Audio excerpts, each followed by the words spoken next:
நல்லா இருக்கு. நல்லா இருக்குங்க. பழி வாங்குறது தான். பழி வாங்குற ஒரு மேட்ரு. இந்த நுங்கம்பாக்கத்தில் நடந்த விஷயம் தானே. அது நல்லா இருக்கு. ஓகே, நல்லா பண்ணியிருக்காங்க. நல்ல ஒரு முயற்சி. அதான் நல்லா பண்ணியிருக்காங்க. நல்ல முயற்சி எடுத்திருக்காங்க. இனி பின்னாடி நல்லா பண்ணி வரட்டும். நல்லா இருக்கு. நல்லா இருக்கு. நல்லா இருக்கு. சூப்பரா இருக்கு. நல்லா ஆமா, ரொம்ப நல்லா பண்ணியிருக்காங்க. ரெண்டு பேருமே நல்லா பண்ணியிருக்காங்க. ஹீரோவா ரெண்டு பசங்க பண்ணியிருக்காங்க. ரொம்ப நல்லா பண்ணியிருக்காங்க. படம் வந்து அருமையா இருந்துச்சு. நல்லா இருக்கு. நல்லா இருக்கு. நல்ல படம் தான். நல்லா இருக்கு. வித்தியாசமான ஸ்டோரி. எல்லாமே புதுமுகங்கள் தான் பார்க்கலாம்.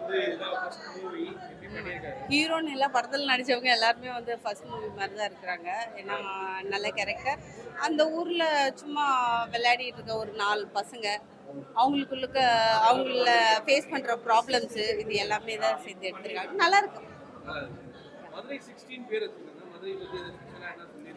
ஸ்பெஷலாலாம் எதுவுமே கிடையாது. ஸோ அங்கே ஒரு டீம், அந்த டீம் 4 பசங்க, அவங்களோட பேர் வந்து நம்ம ஏதாவது ஜாலி பாய்ஸ் அந்த மாதிரிலாம் வைக்க மாட்டோமா, அந்த மாதிரி மதுரை 16 பேர் வச்சுருக்காங்க. ஃபுட்பால் ப்ளே பண்ணுறாங்க.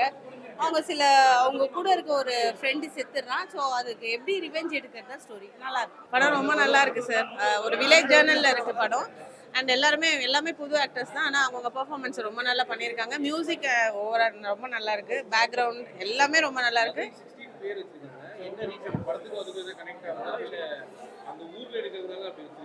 இல்ல அந்த ஊர்ல எடுக்கிறதுனால அப்படி வச்சிருக்காங்க. படத்துக்கும் கனெக்ட் ஆகும். எல்லாருமே கண்டிப்பா பாருங்க, மிஸ் பண்ணாம. ஏன்னா இது ஒரு வில்லேஜ் ஜேர்னல்ல எடுத்திருக்கிறதுனால புது ஆக்டர்ஸ்ன்னு பார்க்காம இருக்க வேண்டாம். ஒரு நல்ல ஃபேமிலி ஸ்டோரி தான். நல்லா இருக்கும். ஃப்ரெண்ட்ஸுக்காக எடுத்திருக்காங்க. நல்லா இருக்கு. பரவாயில்ல, நல்லா நடிச்சிருக்காங்க. வளர்ந்து வராங்க, வாழ்க்கை கொடுக்கலாம். மதுரை 16 இளைஞர்கள் சென்னைக்கு வராங்க. நுங்கம்பாக்கத்தில் நடந்த இந்த பெண் கொலை, அதில் ஒரு அப்பாவி இளைஞன் மாட்டியிருக்கான். அவனை போலீஸ் மேலிடத்தோட காசுக்காகவும் மேலிட இதுக்காகவும் அப்படி வந்து ஒரு அப்பாவி இளைஞனை வந்து காலி பண்ணுது. அரசியல்வாதியோட பையனை எப்படி தப்பிக்க வைக்குதுங்கிறது தான் கதை. படம் வந்து ஹீரோ முதல் படம், 4 இளைஞர்கள் நடிச்சிருக்காங்க. நல்லா தான் இருக்குது. என்ன ஒன்று, இன்னும் கொஞ்சம் பட்ஜெட் இருந்தால் இவங்கெல்லாம் பிரமாதமாக படம் எடுப்பாங்க.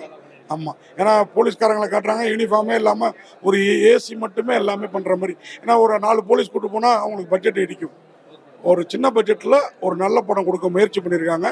அதில் வந்து பாதி வெற்றியும் பெற்றிருக்காங்க. அதாவது இதில் வந்து காதல் வந்து காதல் எதிர்க்கிறவங்க வந்து எப்படி இருக்கிறாங்க. நம்ம அரசாங்கம் வந்து காதல்களுக்கு ஆதரவு கொடுக்கல. சட்டவிரோத செயல்களுக்கு நம்முடைய போலீஸ் ஏசியே இதில் துணையாக இருக்கார். போலீஸ் ஏசியும் எம்எல்ஏவும் சேர்ந்து பண்ணுற அட்டூழியங்களை நண்பர்கள் 4 பேர் சேர்ந்து அதை முறியடிக்கிறாங்க. அதை ஒரு கிறிஸ்தவ பாணியில் கிருபை அப்படி சொல்லுவாங்கள, இயேசுவின் கிருபை வந்து அந்த ஹீரோ பேர் கிருபா. அந்த அடிப்படையில் எல்லா கதைக்களமும் தூங்காநகரம் உள்பட எல்லாம் ஒரு இந்து பேசிஸ் அமைஞ்சிருக்கு. இது கொஞ்சம் வித்தியாசமாக கிறிஸ்தவ பேசிஸை வச்சு காய்ச்சி புதுமுகங்கள் மாதிரி தெரில. இப்போல்லாம் அதாவது நல்ல நடிகர்களை விட வெளியிலிருந்து வர்ற புதுமுகங்கள் நல்லா நடிச்சிருக்காங்க. அதில் எந்த சந்தேகமே நல்லா பண்ணியிருக்காங்க. அதை இவன் புதுமுகம் நடிக்க தெரில அப்படிங்கிற மாதிரிலாம் இல்லை. நல்லா சோகத்தை பிரதிபலிச்சிருக்காங்க, வீரத்தை பிரதிபலிச்சிருக்காங்க, கோபத்தை பிரதிபலிச்சிருக்காங்க. அதாவது புரட்சியாளங்கிறவன் பேச்சோடு இருக்கக்கூடாது, செயலையும் இருக்கணும் அப்படிங்கிறது. இல்லை, லவ் வந்து நுங்கம்பாக்கு மாதிரி லேசாக வருது. அதாவது காதலிக்கிறோம், இவன் காதலிக்கிறோம். மதுரை 16 நல்லாவே இருக்குது. முழுக்க மதுரையை தான் காமிச்சிருக்காங்க. மதுரை மக்களோட அன்பு, மதுரை மக்களுக்கு வந்து நண்பர்களுக்காக என்ன வேணால் பண்ணுவாங்க அப்படின்னு காமிச்சிருக்காங்க. அப்புறம் வந்து காவல்துறையில் உயர் அதிகாரி பண்ணுற தவறுகளையும் சுட்டி காட்டிருக்காங்க அந்த படத்தில். ஆமாம், புதுமுகம் அறிமுகம் தான். எல்லாமே நல்லா நடிச்சிருக்காங்க. புது படம் மாதிரியே தெரியல. ஏற்கனவே 2 படம் 3 படம் நடிச்ச மாதிரி தான் நடிச்சிருக்காங்க. எல்லாமே ஒரு எக்ஸ்பீரியன்ஸ் ஆக்டராக தான் நடிச்சிருக்காங்க. மியூசிக் பக்காவாக இருக்குது. மியூசிக் கொரியோகிராஃப் எல்லாமே நல்லா இருக்கு. படம் நல்லா இருக்கு. முழுக்க மதுரையை பற்றி எடுத்திருக்காங்க. மதுரை பசங்க ஃப்ரெண்ட்ஸை எப்படி இருப்பாங்கன்னு காட்டியிருக்காங்க. இப்போ சென்னை வந்து பசங்க எப்படி இருப்பாங்கவா, நுங்கம்பாக்கமோட கொலையை சுட்டி காட்டின மாதிரி இருக்குது இந்த படம் எடுத்தது. வந்து எனக்கு பார்க்குறதுக்கு வந்து அந்த பொண்ணு கொன்னது வந்து மேக்ஸிமம் காவல்துறை உயரதிகாரிகள் பண்ணுற தப்பை சுட்டி காட்டியிருக்காங்க. மேக்ஸிமம் எப்படியா நடந்துகிட்டு இருக்கு. இந்த படத்தை பார்த்தாது மாற்றமா பார்ப்போம். எல்லாமே ஃபுல்லாக இன்ட்ரோடியூஸ் தான். எல்லாமே ஃபர்ஸ்ட் நடிக்கிறோம். ஆனால் நடிச்சதை பார்த்தா அப்படி தெரில. எல்லாம் ஆல்ரெடி இப்போ படம் நடிச்சமாக நடிச்சிருக்காங்க. ஆமாம். மதுரையில் கரிமேடுன்னு ஒரு இடம் இருக்குது. இந்த கரிமேடு கருவாயன்னா சங்கிலி முருகன் எடுத்த முதல் படம். கேப்டன் இதில் கருவாயனை நடிச்சிருப்பார். அதுக்கப்புறம் பார்த்தீங்கன்னா மதுரையிலேருந்து தூங்கா நகரம், நாடோடிகள், சுப்பிரமணியபுரம், இது எல்லாமே மதுரை பேஸ் உள்ள கதைகள். மதுரை பேஸ் உள்ள கதைகள் எப்படின்னா நண்பர்களுக்குள்ள காதலுக்கு உதவுற ஒரு கதை. இது வந்து கொஞ்சம் நுங்கம்பாக்கம் ரயில்வே ஸ்டேஷனில் நடந்த ஒரு கொலை. அதில் தேவையில்லாமல் ஒருத்தனை கொலை பண்ணிடுவாங்க. அதில் உள்ள 4 நண்பர்கள் வந்து யோசிச்சுட்டே இருப்பாங்க, அழுதுகிட்டே இருப்பாங்க. அழுதுகிட்டு இருக்கும்போது அப்போது என்ன முடிவு எடுப்பாங்கன்னா, இந்த ஏசி அசிஸ்டன்ட் கமிஷனரும் எம்எல்ஏவும் இந்த செயலை செஞ்சுருக்காங்க. இப்படியே போனால் நம்ம மதுரை 16 விளங்காது. அந்த மதுரை 16ன்னு ஏன் பார்த்தீங்கன்னா, நான் டைரக்டர்கிட்ட கேட்டேன். இந்த மதுரை 16 பின்கோடில் பெரும்பாலும் கிறிஸ்தவர்கள் அதிகமாக இருக்காங்க. இது வரைக்கும் இந்த நாடோடிகள், சுப்பிரமணியம், தூங்கா நகரம்லாம் எல்லாமே ஹிந்து பேஸ்டு ஸ்டோரிஸு.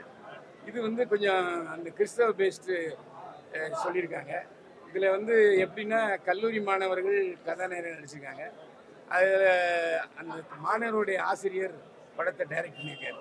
அதுதான் அச்சீவர்ஸ் டீம் அப்படின்ட்டு கடைசியில் போடுறாங்க, சாதனையாளர்கள் குழு அப்படின்னு. இவங்க என்ன சொல்ல வர்றாங்கன்னா, புரட்சியாளர்கள் பெரும்பாலும் பேச்சோடு நின்றுடுறாங்க. அதாவது ஒரு கண்டன ஆர்ப்பாட்டம் பண்ணுறாங்க, ஒரு உண்ணாவிரத போராட்டம் நடத்துகிறாங்க, ஒரு மனு கொடுக்குறாங்க. அது அல்ல. இப்படி ஒரு 2 பேரை போட்டு தள்ளினாதான் மற்றவனுக்கு பயம் வரும். மிஷா நேரம் எப்படி ஒரு கடுமையான ஒரு சூழ்நிலை வந்துச்சு. மிஷா வந்து நிறைய அரசு அதிகாரிகளை வேலை செய்ய வச்சுது. அதே மாதிரி சட்டத்தை கையில் எடுக்கக்கூடாதுங்கிறது ஒரு விதி. சட்டத்தை வந்து அப்போ போலீஸ்காரன் சுட்டா என்கவுண்டரு, மற்றவன் சுட்டா கொலை. இன்னும் சட்டத்தில் இதுக்கான தீர்வு கிடைக்கல. நான் ஒரு போலீஸ் அதிகாரிங்கிற முறையில் சொல்கிறேன், அந்த தீர்வு கிடைக்கல. போலீஸ்காரங்க நினச்சா யாரை வேணா சுடலாம், நாம் சுட்டா அது கொலை. அதனால் அது ஒரு என்கவுண்டர் என்பது போலீஸுக்கு மட்டும் உரியதல்ல, நியாயவாதிகளுக்கும் உரியது, புரட்சியாளருக்கும் உரியது. அந்த அசிஸ்டன்ட் கமிஷனரையும் அந்த எம்எல்ஏவும் போட்டு தள்ளனால மதுரை 16 ஒரு புதிய விழிப்புணர்ச்சி பெறுகிறது. நல்ல விஷயங்களை செய்கிறாங்க அப்படிங்கிறது தான் ஃப்ளாஷ்பேக்கில் சொல்லியிருக்காங்க. ஒரு நல்ல இளைஞர்களுக்கு ஒரு நல்ல உந்துதல். தேவையில்லாமல் போலீஸில் அடிக்கிறது, தொங்க விட்டுறது, இதுக்கெல்லாம் என்ன முடிவு? அந்த முடிவு, அதுக்கான காரணம் இந்த படம் நல்லா விளக்குது. மதுரை 16 எல்லாருமே புதுமுகங்கள்னு பார்த்தா ஒருத்தருமே புதுமுகமாக தெரியல. எல்லாருமே நல்லா சோகத்தில் நல்லா நடிச்சிருக்காங்க. அதே மாதிரி ஆக்ஷன் நல்லா இதாக இருக்குது. இந்த 4 பேர் அதேமாதிரி ஒரு புது டைரக்டர் அப்படிங்கிற மாதிரி இல்லாமல் சொல்ல வந்த கதையை தெளிவான கோணத்தில் சொல்லியிருக்காரு. பாராட்டு. ஒரு அருமையான கதையை அழகாக எடுத்துருக்கிறாப்புல. நம்ம அண்ணன் பைல்வான் அண்ணன் சொன்ன மாதிரி மதுரைனாலே நமக்கு வந்து இப்படி நார்த் மெட்ராஸ்னால் ஒரு சின்ன பயம் இருக்குமோ, அன்புக்காரங்க. ஆனால் இந்த Karimedu, railway colony, SS colony, இந்த அரசரடி, இந்த ஏரியாலாம் கொஞ்சம் ரவுடித்தனமாக சொல்லுவாங்க. ஆனால் அது அப்படி இல்லை. அன்புக்கு அடங்குறவங்க மதுரைக்காரங்க. அப்படி வர்ற 4 இளைஞர்கள் மெட்ராஸுக்கு ஒரு ஸ்போர்ட்ஸுக்காக வராங்க. அதில் ஒருத்தங்களை வெட்டிட்டாங்க அப்படின்னு போய் அந்த கத்தியை எடுக்க போகிறாப்புல. அவனை கேஸில் பிடிச்சி போட்டு இந்த அதிகாரமும் பணப்பழமும் படைப்பழமும் படுத்தவங்க என்ன பண்ணுறாங்க? அதுக்கு சட்டமும் நீதியும் தீர்ப்பு சொல்லணும்னு சொல்லாமல் அந்த சம்மந்தப்பட்ட நண்பர்களே அந்த 4 பேருமே ஹீரோ. அதில் இவர் தான் மெயின் ஹீரோ. ரொம்ப உங்கள் பேர் என்ன? ஜெரோன் விஜய். உண்மையாக அருமையாக பண்ணியிருக்காப்புல ஜெரோன் விஜய். அந்த இவரோட நண்பர்களும் நல்லா பண்ணியிருக்காங்க. ஒரு சின்ன லவ்வும் இருக்குது. அந்த லவ்லாம் நம்ம லவ்வை ஞாபகப்படுத்துகிற மாதிரி இருந்தது. அருமையாக இருந்தது. கிளைமாக்ஸில் அந்த எம்எல்ஏவும் ஏசியும் இந்த இளைஞர்கள் உங்களால் முடியல, ஆனாலும் நண்பனை இழந்துட்டோம்னு அவனை அடித்த மாதிரியே அந்த ஏசிக்கு என்ன தண்டனை கொடுக்குறாங்க, எம்எல்ஏவுக்கு என்ன தண்டனை கொடுக்குறாங்க. அதில் அந்த எம்எல்ஏ கொஞ்சம் லகரி வசதிகள், அந்த மேற்படி மாதுன்னு இருக்கிறாரு. அவருக்கும் சரியான தண்டனை கிடைக்குது. அவரு யாரை கவர்ந்து பண்ண நினைச்சாரு, இவங்க ஏன் காலி பண்ணாங்க. அருமையாக எடுத்துருக்கிறார் ஜான் தாமஸ் சார். என்ன ஒன்று பட்ஜெட்டில் எடுத்துருக்கிறது சில இடங்கள்ல தெரியுது, ஆனாலும் கதையோட்டத்தில் அது பெருசாக இல்லை. இந்த மாதிரி டீம் கையில் பட்ஜெட் கிடைச்சதுன்னா பெரிய பெரிய நல்ல படங்கள் வருது. என்னுடைய கருத்து. பத்திரிகையாளர் ஆர்எஸ் கருத்து. நன்றி, வணக்கம். வந்திருக்க அனைத்து பத்திரிகையாளருக்கும் நண்பர்களுக்கும் என்னோட மனமார்ந்த நன்றி. இந்த மதுரை 16ன்ற படத்தை இன்னைக்கு நல்லபடியாக தமிழங்க வந்து நல்லபடியாக ரிலீஸ் பண்ணி மக்கள் மத்தியில் ஒரு பேர் ஆதரவு இருக்கிறன்றதை கேட்கும்போது ரொம்ப சந்தோஷமா இருக்கு. தொடர்ந்து இந்த படத்துக்காக சப்போர்ட் பண்ணுங்க. ஊடக நண்பர்கள் எல்லாரும் இந்த படத்தை இன்னும் கொஞ்சம் 8 திசைக்கு கொண்டு போய் சேருங்க. இந்த படம் கண்டிப்பாக வெற்றி அடையணும். வெற்றி அடையும் பொழுது இன்னும் எங்களை மாதிரி புது இயக்குநர்கள், புது டீம் வந்து தமிழ் சினிமாவுக்கு தங்களோட பணிகளை செய்வாங்க. ஸோ கண்டிப்பாக சப்போர்ட் பண்ணுங்க. ரொம்ப நன்றி. இன்னைக்கு வந்திருக்கிற அனைத்து பத்திரிகையாளர்களுக்கும் மக்கள் எல்லாருமே படத்தை பார்த்துட்டு ரொம்ப நல்லா இருக்கு, சூப்பராக இருக்கு, மியூசிக்லாம் வேற லெவலாக இருக்கு, இவங்க வந்து ஃப்ரெஷ்ஷான மியூசிக் டைரக்டரா, அப்போ மியூசிக்லாம் பயங்கரமாக இருக்கு அப்படின்றாங்க. டைரக்ஷன்லாம் வந்து இவங்க எப்படி புது பசங்களை வச்சு இவ்வளோ ஒரு ஃப்ரெஷ் ஒரு நியூ மூவியாக எப்படி இது இவ்வளோ நல்லா எடுத்திருக்காங்க அப்படின்னு எல்லாருமே பயங்கர ஒரு ஹாப்பினஸ்லேயும் ஒரு நல்ல சர்ப்ரைஸ்டாக இருக்காங்க. இது இவ்வளோ நல்லா வந்திருக்கு அப்படின்ட்டு. எங்களோட ஆக்டிங் எல்லாமே நல்லா பாராட்டப்பட்டது. இந்த மூவி மதுரை 16 வந்து மக்கள் இன்னும் மென்மேலும் பார்த்து இது இன்னும் வளர்ந்து ஒரு ஹிட்டாக வர வேண்டும். நன்றி. கண்டிப்பாக எல்லாரும் ஃபேமிலியோட போய் பாருங்க. குடும்பமாக பார்க்க வேண்டிய படம். ஸோ உங்கள் ஃப்ரெண்ட்ஸ் ஃபேமிலி எல்லாரும் சேர்ந்து போய் பார்த்து இந்த படத்தை என்ஜாய் பண்ணுங்க, சப்போர்ட் பண்ணுங்க. தேங்க்யூ. என் பேர் சதீஷ்னா ஜேவியர். இப்போ தான் ஃபர்ஸ்ட் டே ஃபர்ஸ்ட் ஷோ பார்த்துட்டு வந்திருக்கோம். படத்துக்கு நல்ல ரெஸ்பான்ஸாக இருக்குது. என்னென்னா ஒரு லைட்டான படம், ஒரு ராம்காம் படம், பட் அதில் ஒரு லைட்டாக ஒரு த்ரில், ஒரு ஃபேண்டசி இருக்கும்.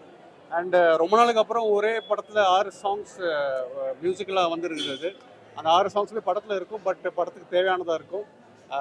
ஸோ கண்டிப்பாக இந்த படம் ஃபேமிலியோட பார்க்கலாம். யூ சர்டிஃபிகேட் கொடுத்துருக்காங்க. ஸோ ஃபேமிலியோட வந்து இந்த படத்தை என்ஜாய் பண்ணுங்கள். சாங்ஸும் ஆல்பமையும் நீங்கள் வந்து கண்டிப்பாக உங்களுக்கு அது பிடிக்கும்னு நான் நம்புகிறேன். தேங்க்யூ. படம் பார்த்தவங்க வந்து ரொம்ப லைட்டாக இருக்குது. ஒரு புது ஃபேஸஸ் வச்சு பண்ணியிருந்தாலுமே ஒரு ஃபாஸ்ட்டாக படம் முடிஞ்சிருது. அண்ட் ஆல்சோ மியூசிக்கு ரொம்ப நல்ல ரெஸ்பான்ஸ். சாங்ஸ் எல்லாம் பிடிச்சிருக்கு.